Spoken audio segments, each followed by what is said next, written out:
and welcome to a re-recording of the very first episode of Dad's Bedtime Stories. When I first started doing this podcast, I didn't really have the best equipment, and I barely knew what I was doing. So some of that comes through in the sound quality. I've decided today that since this is the introduction to the entire series, I better go back and re-record it. I will be making my way through the other starting episodes of the show. Now, if that hasn't happened yet, you might just want to skip ahead to episode 11 or so, but otherwise, just forgive the quality of the recording and enjoy the stories. All of these stories are based around science fiction and fantasy adventures, because that's the kind of stories I like telling my kids. Your only job is to sit back in your bed, close your eyes, and imagine yourself doing what the kid in the story does. This is episode 1, Getting a Spaceship. Imagine yourself waking up in the morning in your bed. You stretch and get out of bed, and then you leave the room and go to the living room. In the center of the living room is a present. It's wrapped in your favorite color of wrapping paper. It says your name on the front. I wonder what this is. You look around to see if your parents are here, but nobody seems to be in the area. You sneak over to the present. You open the bow, and you unwrap the box. When you lift the top off of the box, inside you see a toy spaceship. On the side of the toy spaceship is a button that says, "Press me." You think, well, I already have a bunch of toy rocket ships and cars and stuff, but I guess this one looks pretty realistic. You take the spaceship outside to play, and once you're outside, you wonder, I wonder what that button does. You press the button on the rocket ship, and suddenly it starts to glow a bright yellow color. It starts to grow. It grows and grows and grows until it's the size of a spaceship. It solidifies again. A hatch on the back opens, and a ramp for you to walk up folds out. "What the?" you say to yourself. You decide to walk up the ramp. You enter the spaceship, and inside, it looks even bigger than it does on the outside. It's like an entire home. There's a living room with a big TV and a game system. There's an area with a whole bunch of books. There's a kitchen with a huge table. There's a play area full of toys. There's even a bedroom. And at the front of the spaceship is a huge command center, a giant screen, and 2 chairs, along with a steering wheel and what looks like a throttle. You go up to the command center, and suddenly you hear, "Hello, my name is Spaceship. How are you today?" I'm good. How are you? I am also good.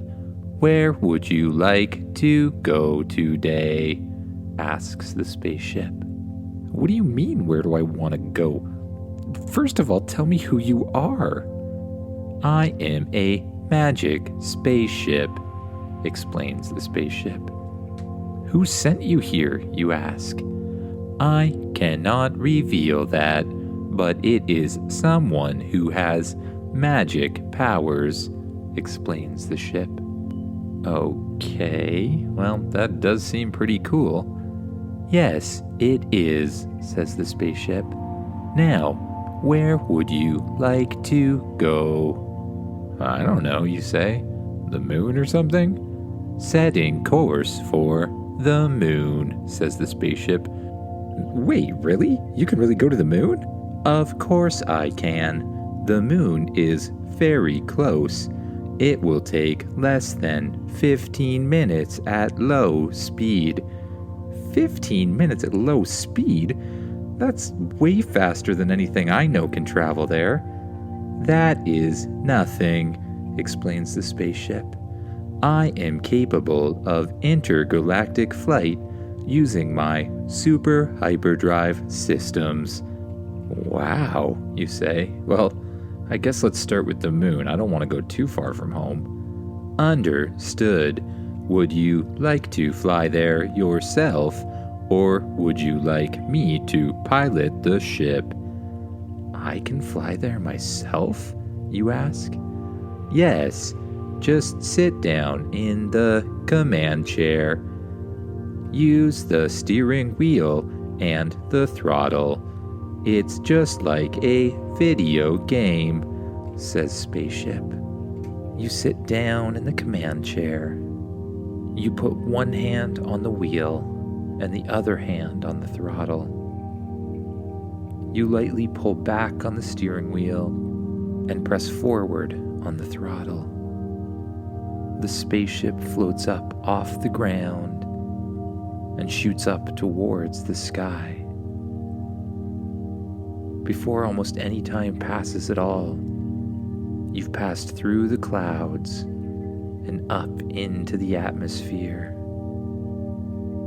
You blast off into space, and you watch as the world starts to get smaller and smaller behind you.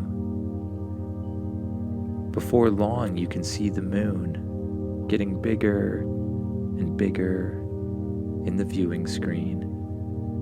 We are now entering the orbit of the moon, explains the spaceship. Would you like me to land the spaceship for you, or would you like to do it yourself? Asks the spaceship. I guess you better land it. I have no idea how to land a spaceship, you say. Understood. Initiating landing sequence now. The spaceship gently descends down towards the moon. Landing gear pops out from the bottom of it, and you come down for a gentle landing on the surface. Awesome! Now I can go play on the moon, you say, heading for the back door. Wait, says the spaceship. Humans cannot survive on the moon. You will need this. A hand pops out of the console, holding a really cool-looking watch. Put this on and press the button. You take the watch and strap it around your wrist. You press the button on the side like the spaceship says, and soon something begins to unfold out of the watch. It covers your arm, and then your body, your other arm, and your legs, and last, a helmet folds out around your head. Whoa, you say, looking down at the suit. It's a spacesuit, but it looks a lot like armor. This suit should protect you from anything, and when in the form of a watch, we can use it to communicate with each other. Awesome, you say. You walk to the back of the spaceship, and you press the button by the door. The hatch opens up, and a ramp down to the ground folds out once again. You walk down the ramp, and as soon as you exit the spaceship, gravity starts to feel lighter. You practice jumping from place to place. Each jump sends you up into the air, much further than it normally would. You jump from place to place with a wonderful floating sensation, and then you decide to try to do a front flip. You bend your knees and leap as high as you can into the air. You tuck your body forward and begin to roll, but you over-rotate and spin until you hit your face on the ground. For some reason, it doesn't hurt at all. This is pretty good armor, you say. You try one more time, and this time, you leap up into the air, tuck in just the perfect way, and get just the right amount of spin, landing gracefully on your feet once again. You look out onto the distant moon, and you see what looks like a huge mountain. I want to go up there, you say. I suggest using your booster rockets, says the spaceship. Booster rockets? Yes, says the ship.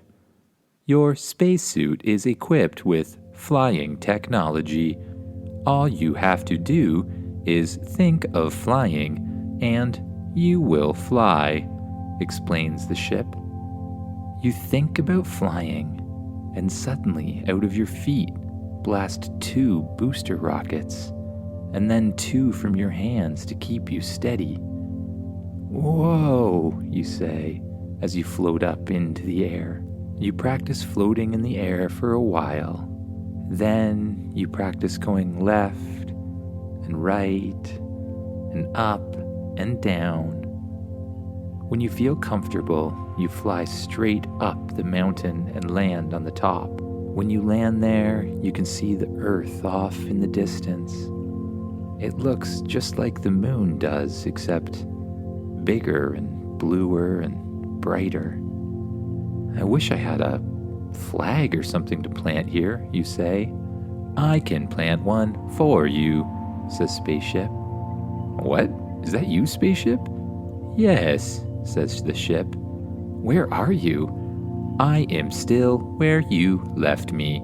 I am communicating through your spacesuit, explains the ship. Well, that's pretty cool, you say. But what do you mean you can make me a flag? I have the ability to 3D print almost any object if I have the materials, explains Spaceship. I will just absorb some of these moon rocks. I can take the proper material out of them and print them into a flag. You watch as in the distance the spaceship floats up off of the moon and flies over to a pile of moon rocks. A bright yellow light shines down onto the rocks, and they start to glow, and then they get sucked up into the ship. The ship then flies over towards you, and a hand pops out of the front of it, holding a flag with your country's flag on it. Whoa. You grab the flag, you hold it high up into the air, and then you jam it down into the top of the mountain. I hereby claim this mountain in my name, you say.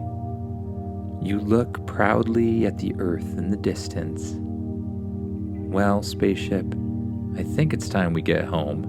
My parents are going to be worried about me. That is a good idea, kid. They probably will be worried, says the ship. Well, you can just explain what happened, right? I will do my best, says the spaceship.